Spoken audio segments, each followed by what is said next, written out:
Let me ask you something important. If 2025 ended tomorrow, would you feel proud of the home you live in? Or would you feel weighed down by the clutter you've been putting off for years? Here's the truth. Clutter doesn't just take up space, it quietly drains your energy, your peace of mind, and even your independence. And the longer you delay, the heavier it gets, physically, mentally, and emotionally. That's why experts are urging seniors to act now, before this year slips away. Because if you don't clear what's holding you back today, it will only grow bigger, harder, and more overwhelming tomorrow. But here's the good news. You don't have to do it all at once. In this video, I'm going to give you a gentle step-by-step roadmap that thousands of seniors wish they had followed sooner. And if you stay with me until the end, I'll share the single most powerful step that can transform your home and your life before 2025 comes to a close. So take a deep breath, because this isn't about perfection, it's about peace. And together, we're going to start that journey right now. Joan is 74, a retired teacher who has lived in the same house for over 40 years. Her walls are lined with photo frames, her closets packed with clothes she no longer wears, and every corner holds something that once felt important. For years, Joan told herself she'd get around to decluttering someday. But as the years passed, that someday never came. Instead, the clutter grew. Tiny piles turning into mountains of things that seemed impossible to face.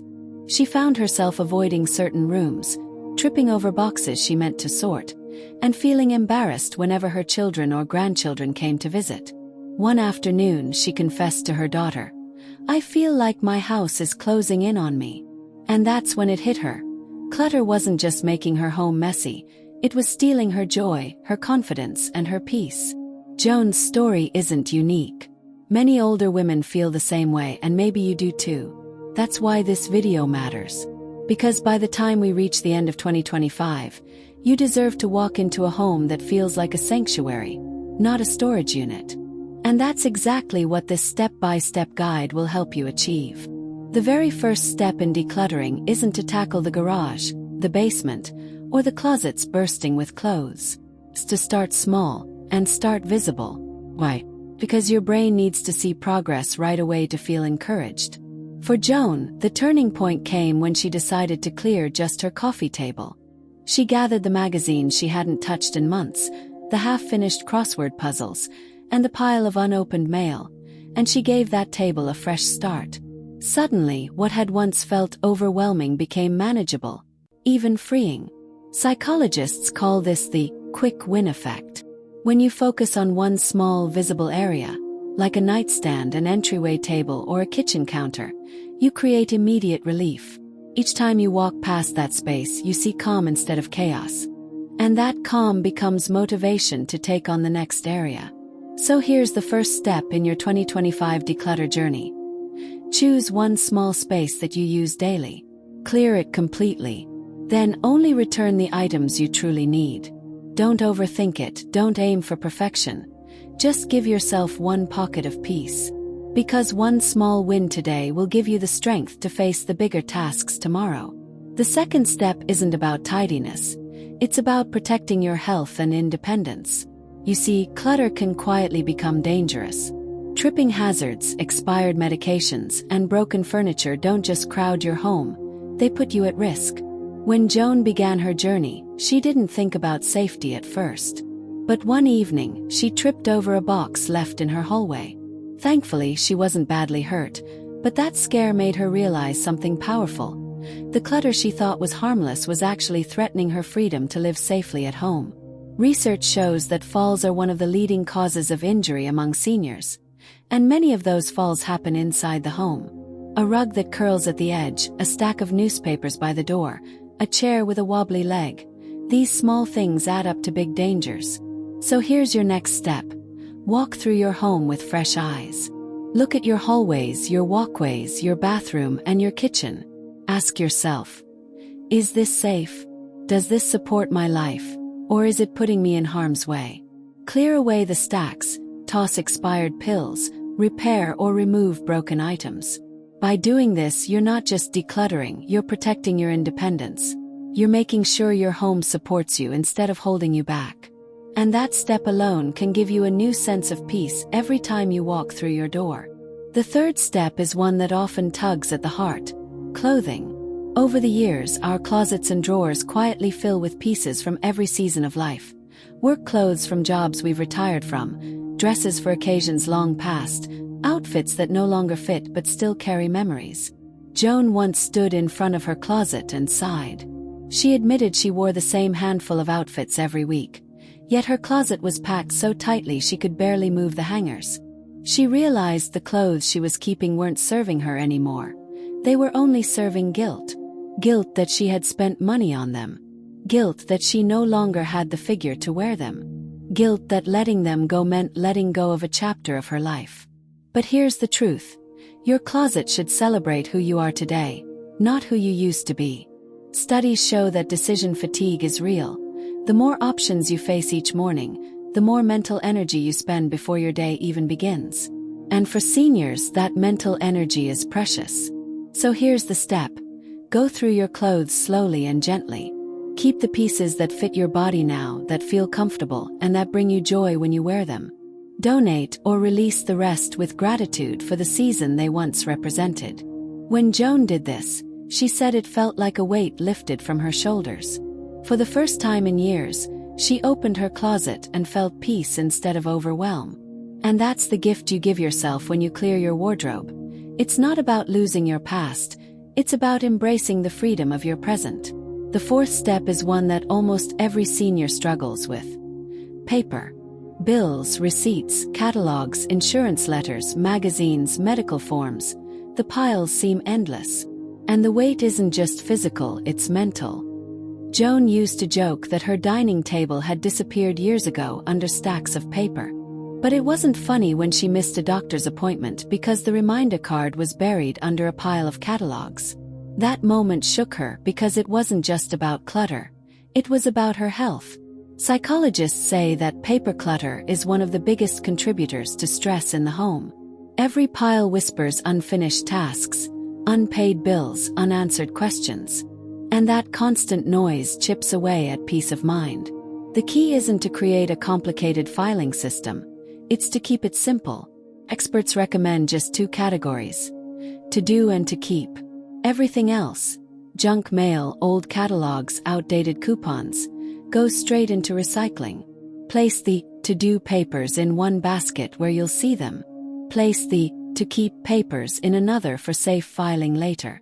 When Joan adopted this system, she felt an almost instant relief. Her dining table became hers again. Her stress levels dropped. And most importantly, she stopped missing important dates. So here's your step. Tame the paper flood. Don't let the piles control your life. By creating clarity on your surfaces, you create clarity in your mind. The fifth step is often the hardest. Sentimental items. These are the belongings that tug at your heart. The photographs, the letters, the gifts, the heirlooms. For many seniors, these are the things that make decluttering feel impossible. Joan told me she once tried to start her decluttering journey with a box of old birthday cards from her children. She opened the first card, and within minutes she was in tears, sitting on the floor, lost in memories. Instead of making progress, she felt paralyzed. That's why experts always advise: save sentimental items for last. Not because they're unimportant, but because they require the most emotional energy. Here's the truth. Our memories don't live in objects. They live in us. Psychologists call it emotional attachment clutter, where the object feels like the memory itself. But studies show that what truly keeps memories alive is reflection, not accumulation. When Joan finally reached her sentimental items, she had already built momentum and confidence from decluttering other parts of her home. She was able to gently sort through her keepsakes with more clarity. She chose a small box to hold the most meaningful cards and photos, and let the rest go. She later told me, "Now I actually cherish the ones I kept, instead of drowning in piles I never looked at." So here's your step. Save the sentimental things for last. By the time you get there, you'll be ready to honor your memories without being overwhelmed by them. And remember, you're not letting go of love. you're making space for it to shine brighter. Decluttering isn't just about the big clean. It's about the small habits that keep your home light and peaceful every day. And that's where daily maintenance rituals come in. Joan learned this lesson after she had cleared her nightstand, her kitchen counters, and even her closets. But one morning, she noticed that little piles had already started creeping back. A bill on the table, a coffee mug on the counter, a sweater tossed over a chair. She laughed and said, "Clutter is sneaky, it tiptoes back in when you're not looking." Psychologists say our brains thrive on routines. Just like brushing your teeth, small daily habits can prevent clutter from building up and becoming overwhelming again. And it doesn't take hours, just a few minutes each day. Here's what worked for Joan. She created a simple 10-minute evening ritual. Before bed, she walked through her main living spaces and returned things to their place. The mail went into her to-do basket. The mug went into the sink. The sweater back into the closet. In just 10 minutes, her home stayed calm and welcoming. The secret is consistency. Daily rituals don't just keep your home clear. They give your mind peace, knowing things are in order. Each night becomes a reset, and each morning begins with a sense of calm instead of chaos. So here's your step. Create a short, simple ritual you can repeat every day. Doesn't need to be perfect, just steady. Over time, these little acts become the invisible thread that holds your home and your peace of mind together. The final step is one we often overlook: celebrating your progress. Too many times, seniors finish a round of decluttering and immediately notice what still isn't done. But focusing only on what's left can steal the joy from what you've already accomplished. When Joan finished her journey, she paused one afternoon and sat quietly in her living room. For the first time in years, her coffee table was clear, her papers were in order, her closet only held clothes she loved, and her pathways were safe. She told me, "I didn't just clear my home, I cleared my heart." Psychologists say that celebrating small wins reinforces habits. When you stop to notice how lighter your space feels, how calmer your mornings are, and how much easier it is to find things, your brain links decluttering with joy instead of exhaustion. That joy becomes fuel to keep going. So here's your step. Take a moment to honor yourself. Light a candle in your newly cleared kitchen. Write a note to yourself about how much freer you feel. Share your progress with a friend or loved one. These small acts of acknowledgement remind you that this isn't just about tidying. It's about reclaiming peace, independence, and dignity in this season of life. Remember, decluttering isn't about perfection. It's about creating a home that supports you so you can focus on what truly matters. And every step you've taken has brought you closer to that freedom. As we close, I want you to take a deep breath and look around your home, not with judgment but with compassion. Every item you own tells a story, but not every item deserves to stay in your story moving forward. You've now walked through a blueprint designed just for you in this season of life. Clearing daily spaces for quick wins, removing safety hazards to protect your independence, letting your clothes reflect the woman you are today, taming the paper flood, saving sentimental treasures for last, creating daily rituals, and celebrating every step along the way. This isn't just about decluttering, it's about giving yourself the gift of peace.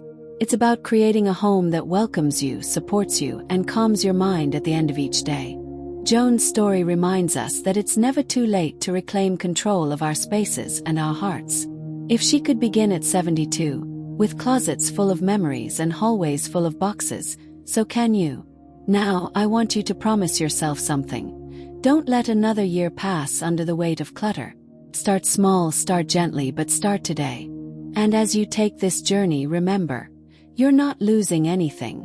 You're gaining space, focus, freedom, and joy. If this message touched your heart, I'd love for you to share it with a friend or loved one who may need it too. And don't forget to subscribe, because together, we're building a community where seniors can find encouragement, peace, and strength. Your home can be a place of calm again. Your life can feel lighter again. And it all begins with one choice: to let go of what no longer serves you, so you can fully embrace the beautiful life that's still ahead.